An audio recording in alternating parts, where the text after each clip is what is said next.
श्री शून्य संहिता चतुर्थ अध्याय भाग नंबर 8। पुनरपि भुजचर्मदेशरे जे रख स्वरावेनिक्षर अस्ति पुच्छरे अलेख प्रणवदश जे नेई मिसाइब पुण ए प्रणव कथापि पुष्पमूल ऋण ए मंत्रिण अजपा नाम गायत्री मंत्र प्रणवदश मिसाई भजिले सुचित कोटि अग्नि समतेज सेवण स्वरूप केलंघी पाइले अच्छी तेड़े केबा लोक मन मध्य स्वर मंत्र स्वर रूप चिन्हिब कृपा कले वेदमाता सुपथ दिशिब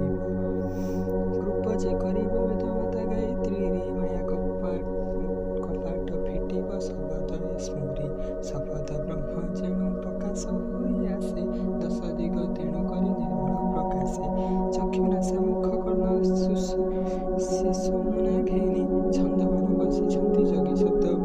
ध्वनि ठाकुर मान कहिदेबा शुणरे मदास सामवेद चक्षु वेदी मध्यरे निवास चतुर छंदनाशारे जे जगण रखिछि प्रभु वेद मुख अछि अथर्ववेणी श्रवणे सुमना वेद तुष्टि जे करन्ति सुभद शब्द त्रिकुट सन्धि हंस जे विपदरे रहि शब्द ब्रह्म से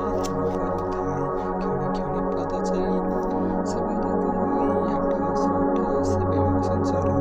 शब्द ब्रह्म वासी करुथाय वास मंत्र मंत्र राज जहिरे निवास ओंकार विराट रूप प्रणवटी जे शतकोटि प्रणव शब्द को करे से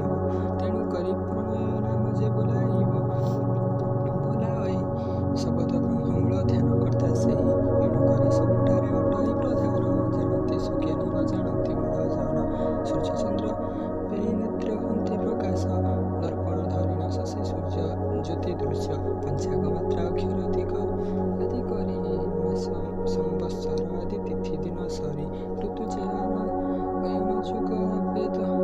अवध सहिते समुद्र सब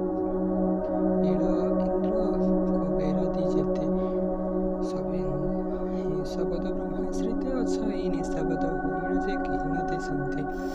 माटी रे माटी मिशिले जल जे जल जल रे जे जल अनळे अनळ मिशे शून्य रे समीर गंधर्व माने जे न बसंती पासे सर्व समूले नचंती जेणु शब्द भासे शब्द ब्रह्म से उण करि थाई वास भावरे लभे ना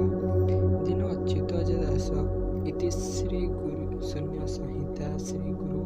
शिष्य बोधन एकाक्षर वर्णने गायत्री न्यास प्रभेद कथने नाम चतुर्थ अध्याय। भिडियो चतुर्थ अध्याय शेष होगला। परवर्ती भिडियो आम पंचम अध्याय शेष करिया। एक विशेष सूचना जो मानकर धर्म प्रति आशा नहीं कि विश्वास नहीं से माने यह भिडियो देखा असम्मत एवं कठोराघात। जय कालकीर जय गुरुदेव।